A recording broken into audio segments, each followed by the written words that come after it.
Have you ever looked at a common herb, maybe rosemary in your kitchen or lavender growing outside, and just felt like there's something more there, more than just the smell or how it tastes? Hmm. What if, these everyday plants held ancient secrets, seen through a maybe more mystical lens? Right. Because for so many people, historically and even now, these aren't just plants. They're seen as really powerful tools for magic, for spiritual practice. And that's exactly what's so fascinating about the sources we're looking at. This Yeah. isn't just like ancient history gathering dust. This connection, this deep relationship with plants, it's been this continuous thread, really vibrant, woven through cultures all over the world for, well, ages. Okay. So a deep dive today, it's really about unlocking that wisdom.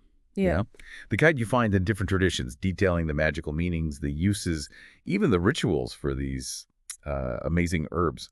Okay, right. So let's try and unpack this for you listening. Our mission here is basically to give you a shortcut, a way into understanding how plants have been used to, like, amplify intentions. And we're talking about the big stuff: love, protection, healing, even abundance. Mm. We're going to explore some key foundational herbs, dig into their elemental properties, planetary links, stuff like that. Yeah, the correspondences. Exactly. And look at some really practical ways they're used. Expect some, well, maybe surprising facts, but also clear explanations how these green allies can sort of anchor what you're focusing on. And connect us, yeah, to something deeper in nature. Right. So diving straight in then, these historical traditions, they basically say herbs aren't just pretty or useful in the kitchen. They're actually believed to be infused with the earth's energy. Absolutely, that inherent natural energy. And they carry these elemental properties, planetary associations that line up with specific goals, right? Like if you need peace or protection or wisdom. Mm-hmm. Specific intentions. What's really kind of intriguing is just how specific it gets, down to the element, even the planet tied to each herb. That specificity is key, exactly like you said. Yeah. It's truly intriguing. These weren't just random guesses, These connections were deeply rooted in ancient ways of understanding nature, whole systems. Okay. So take rosemary. You mentioned it earlier. It's consistently linked with fire, the element of fire, and the sun as its celestial ruler. Parents out of that. And its magical properties. Mhm. Protection, definitely. Purification. Memory enhancement is a big one, too. Historically, people felt its fiery, sort of pungent nature and its connection to mental clarity. Right, that sharpness. Yeah, that sharpness. They believe it connected directly to the active, purifying energy of fire and the vitality of the sun. This inherent fire was thought to ward off negativity, like burn it away, and also ignite sharp memory. Huh. So yeah, it's way more than just seasoning. It's a tool for energetic cleansing, maybe for dream work, or even just hanging a sprig over the door. Yeah. That protective boundary. That really is a much deeper way of thinking about it. Okay, what about lavender then? It feels so calming, right? Everyone knows that. Mm-hmm.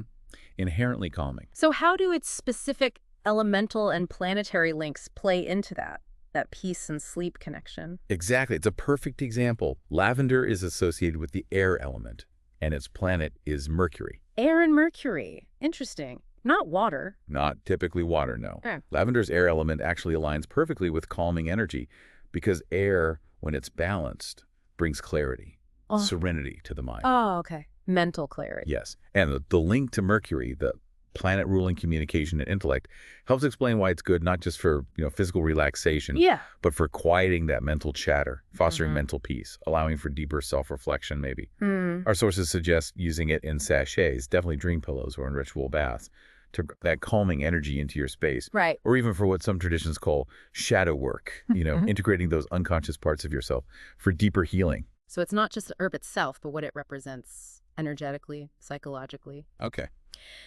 And speaking of powerful energies, sage. Everyone knows sage for cleansing, right? Oh yeah, foundational. The texts link it to air and Jupiter. Properties like cleansing, wisdom, spiritual connection. Is that connection why smudging or smoke cleansing is so common now? It absolutely is. Sage, whether it's white sage or garden sage, is really foundational for cleansing in many, many traditions. Its air element, again, links to clearing things out, purification, Mm-hmm. and Jupiter's influence often relates to expansion, wisdom, Ah, Jupiter expansion. Okay. which lines up perfectly with enhancing intuition and mental clarity. Yeah. So smudging, as these sources describe it, is fundamentally about clearing out stagnant energy, Mm. banishing the old to make space for new wisdom or deeper spiritual connections. Okay, that makes sense. But this raises a question about like really specific intentions. Say you want something concrete, like money or success. Hmm. Material goals. No. Are there herbs specifically for that in these traditions? Because I see basil listed here.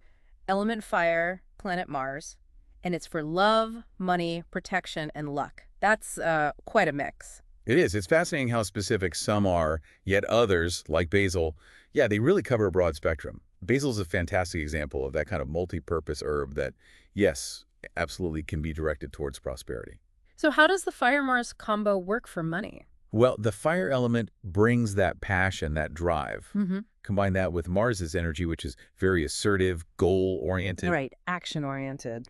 Exactly. It gives basil this potent sort of go-getter vibe, Mm-hmm. makes it a powerful ally for manifesting desires, attracting abundance through, active effort. Okay. Sources suggest using it in prosperity spells, maybe charm bags, or to attract abundance if you have a business venture. Right. And then you've got cinnamon too, also fire and sun like rosemary. Cinnamon's often highlighted specifically for speeding things up. Speeding up intention. Yeah, speeding up intentions, enhancing energy for success, or maybe for passionate projects. It's like giving your focused will a real boost. So it's not just attracting, but adding momentum. Interesting. What about something a bit more maybe esoteric, like enhancing dreams or divination? I'm seeing mugwort and dandelion here. Both seem pretty specific. Indeed they are. Mugwort, for instance, is traditionally tied to Earth and the Moon. Earth and moon. Okay, grounding and intuitive. Precisely. Makes it deeply connected to intuition, prophetic dreams, even things like astral travel. The moon, of course, governs our subconscious, our psychic side, so that connection just makes perfect sense, doesn't it? Yeah, it does. Traditions recommend burning it before scrying, Yeah. gazing into a reflective surface like a crystal ball or a dark mirror, Right, divination. or using it in dream pillows. To enhance. It's intuition and lucidity during rituals or sleep. And dandelion. I usually just think of weeds. Well, traditionally, dandelion is air and Jupiter, like sage. Oh, interesting connection. And it's noted specifically for divination, but also for facilitating communication with spirits and even manifesting wishes, like blowing on the seed head, right? Ah, okay. I never thought of that wish connection that way. It really shows how diverse these applications can be, guiding very specific energetic aims. This all sounds incredible, really. But how do you actually use them? Practically speaking, the material dives into practical applications. What are some of the most common ways, or maybe the most impactful? Right, the how-to. There are loads of practical ways, and they can be really deeply resonant ways to incorporate these herbs into your life, your intentions. One really powerful method is ritual baths. You just add the herbs to hot water, let yourself soak, absorb their spiritual properties. Think about a bath with lavender and maybe some Epsom salts. It's not just relaxing. It's like a conscious act of inviting calm, releasing stress, letting the herb's energy cleanse and soothe your aura. That sounds lovely, actually. Doesn't it? Then there's incense and smoke cleansing, which we touched on with sage, burning herbs like sage or rosemary for purification. Mm-hmm. Charm bags are also really popular. Or sachets. You fill small bags with specific herbs for protection or luck or love. Something portable. Exactly. Something you can carry with you, like a constant energetic anchor for your intention. I also saw teas and infusions mentioned, with a big warning, of course, to make sure they're safe to actually consume. Crucial warning, yes. Always check safety. But teas allow you to ingest the energy, literally taking it in, aligning body and spirit, assuming they're safe and prepared properly, of course. Right. And spell jars. That sounds like something for maybe longer-term goals. Precisely. Spell jars are excellent for long-term work. You can layer herbs, maybe other symbolic items, inside a jar to create a sustained energetic push towards a specific goal. Like a battery for your intention? Kind of, yeah. Yeah. And finally, dressing candles with crushed herbs or infusing herbs into oils for anointing, those are also really powerful ways to direct the herb's energy into your work. Okay. Whether that's for meditation or ritual or just daily focus, it really speaks to how versatile these plant allies can be. Wow, it's a lot of information, and it genuinely shifts how I think about the plants just growing around me. Are there any final sort of foundational tips for working with herbs respectfully, effectively that these traditions emphasize? Yes, absolutely. Some really important points for cultivating that respectful, effective relationship. First, and maybe most importantly, always respect the plant spirit.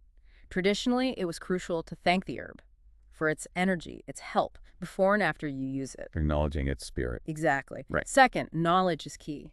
Know your correspondences, know your safety. Not all herbs can be safely ingested or even burned. So thorough research is vital. Don't just guess. Right. Due diligence. Definitely. Third, maybe start small. Don't feel you need a huge apothecary overnight. Build it up 1 or 2 herbs at a time. Really allow yourself to learn and connect with each one individually. Get to know them properly. Yes. And finally, if you can, try growing your own. Many traditions really emphasize this. The bond you cultivate with plants, you nurture yourself. It's said to enhance your connection, your magic, tenfold. It's about building that reciprocal relationship, you see. Nurturing it. Okay. This deep dive has really shown how herbs are, well, so much more than just ingredients, aren't they? They're like powerful allies, anchoring our intentions, connecting us to the physical world, the earth, even to spirit. Well said. It really reframes things. Understanding these historical uses can genuinely deepen our connection to nature and maybe even to our own inner power. So now that you've explored these foundational magical uses, how our ancestors saw these plants, maybe ask yourself, what other plants in your own environment, your garden, your park, what energies or stories might they be holding that you've never really considered before? How does digging into these, well, ancient practices change how you perceive the everyday green things around you? That's a really fascinating thought, isn't it? To look at, I don't know, a dandelion or a bay leaf from the kitchen. Yeah. Not just as a weed or a spice, but as something with this incredibly rich history, used for amplifying intentions, for connecting to something much older, much deeper within us. Definitely something to reflect on. That expanded view of nature and how these historical spiritual practices can offer totally new perspectives on the seemingly ordinary things that surround us every